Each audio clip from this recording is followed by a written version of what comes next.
Ladies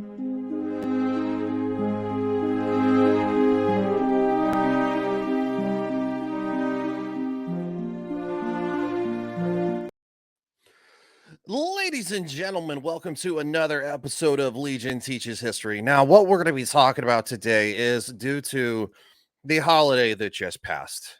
From the History Channel, we are going to be talking about the actual history of Jesus Christ. Now, the Bible has been proven to be a solid reference point for historical facts. Obviously, the Bible is a group of stories that have been told, um and they are something that is very important to many people around the world, including myself. So um I wanted to cover this after the holiday because I think it's something that's relevant. It's a historical interest for me, not just spiritually but history wise, and I think other people might enjoy this. So here we go. Well, billions of people believe Jesus of Nazareth was one of the most important figures in world history. Many others reject the idea that he even existed at all. This is true. There's always going to be people who believe. That's why it's called faith, and there's going to be people who don't. Now, I'm not saying that I'm doing this because I need to prove anything. I'm doing it because I live history, and quite frankly, Jesus of Nazareth is one of the most important historical figures.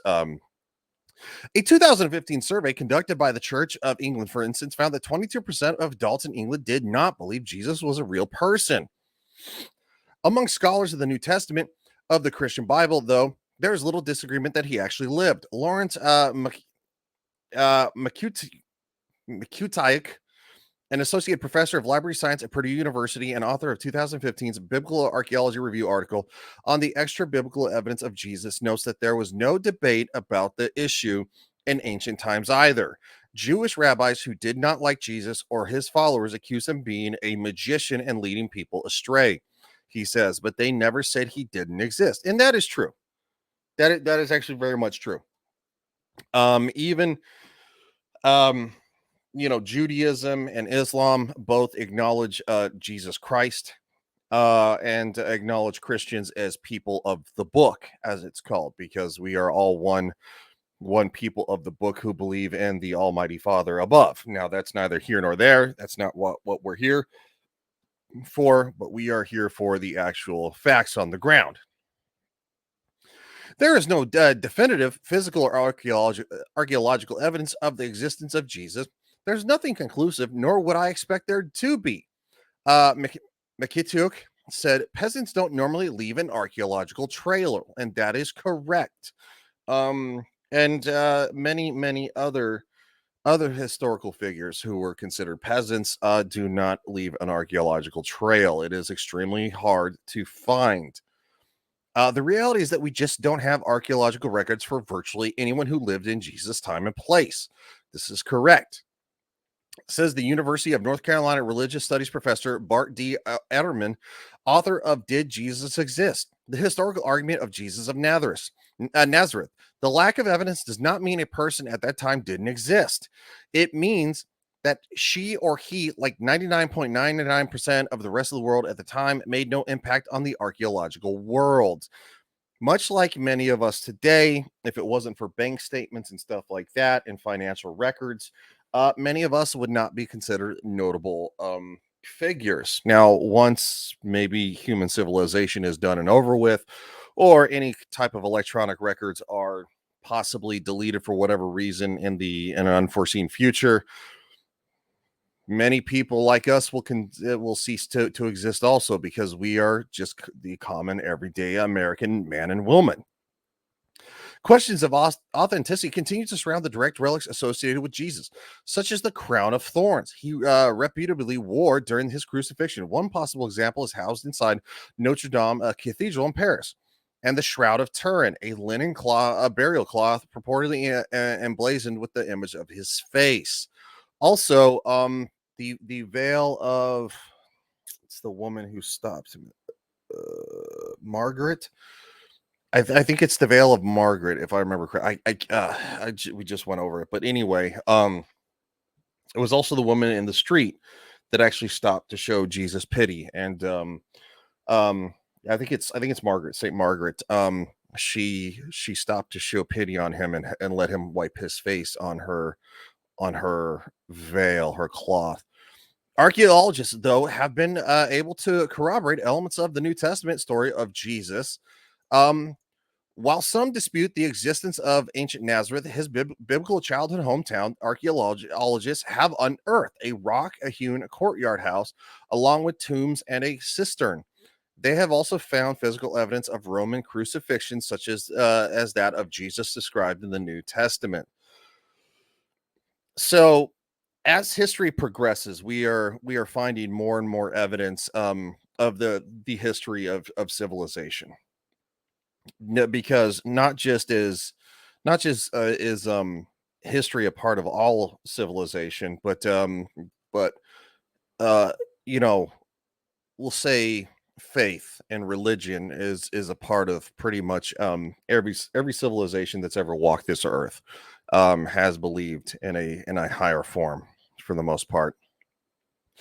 The most detailed record of the life of and death of Jesus comes from the four Gospels and other New Testament writings. These are all Christian and are obviously and understandably biased in what they report, and have to be evaluated very critically indeed to establish any historical reliable information. That is a very solid um take, scientific and historical take.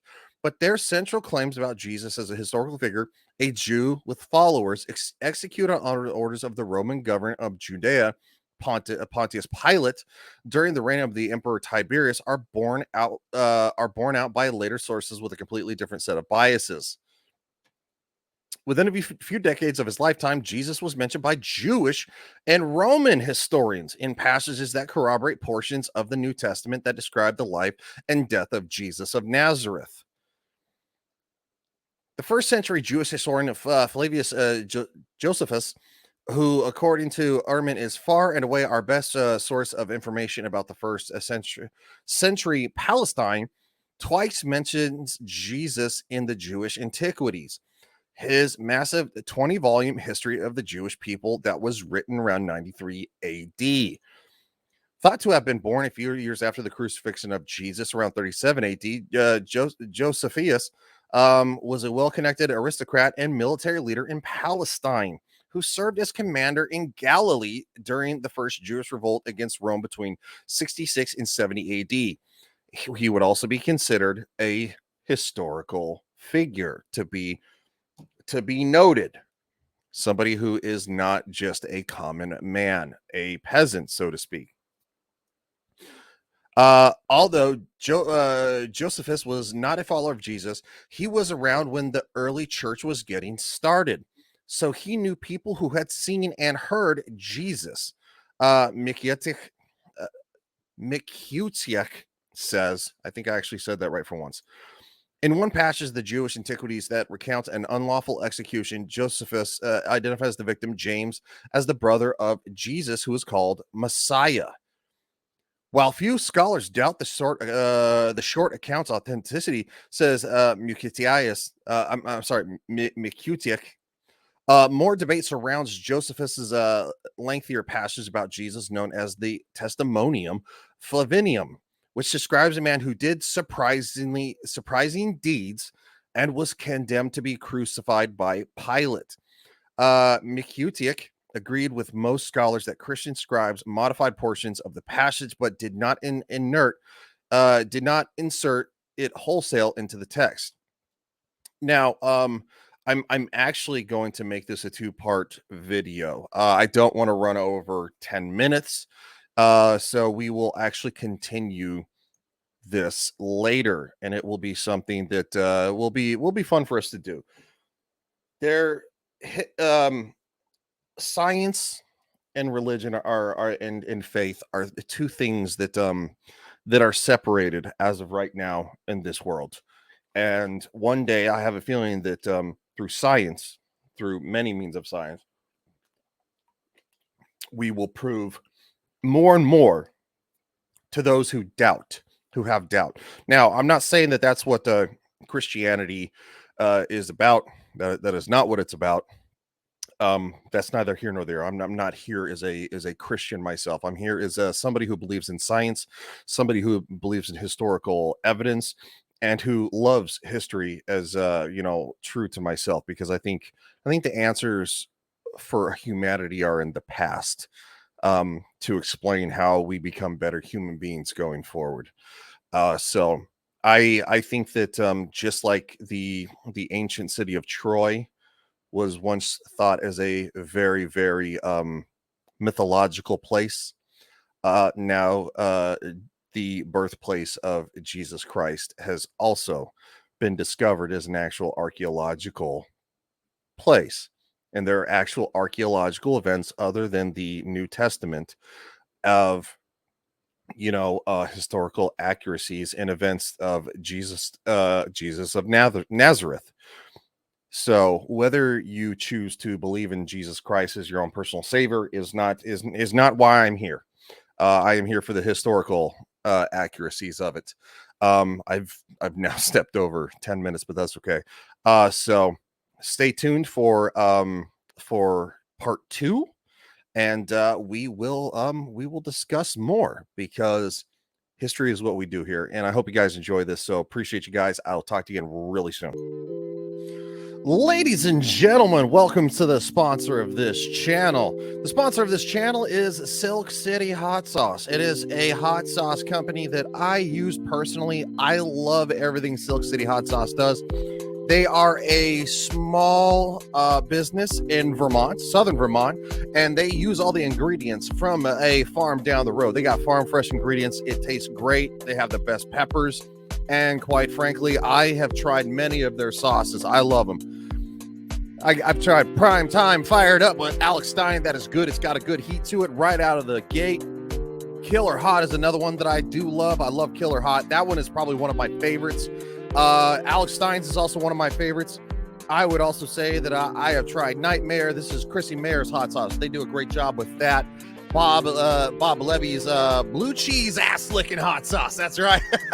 I do love it. They have a lot of great packages you can have out. You can get a 3-pack. They got multi-packs. Tales from Silk City Pull Over. I have tried that. I have not tried the G sauce yet. Not yet, but they also have pick your 3-pack. They have pick your 6-pack. They got a lot of great stuff. I hope you check them out, because when you do and use the promo code Legion, that is the promo code Legion, Legion. At checkout, you get 15% off. Jeff is a friend of this channel. I've interviewed him on my channel, and I think you will love everything they do. So I hope you go to SilkCityHotSauce.com, use the promo code Legion, and get 15% off, because I continue to buy from them every time I have the opportunity. Every time I run out, I always go. I use my own promo code. Jeff knows it's me. Hope you guys enjoy the rest of this video or the rest of this live stream. We'll see you guys.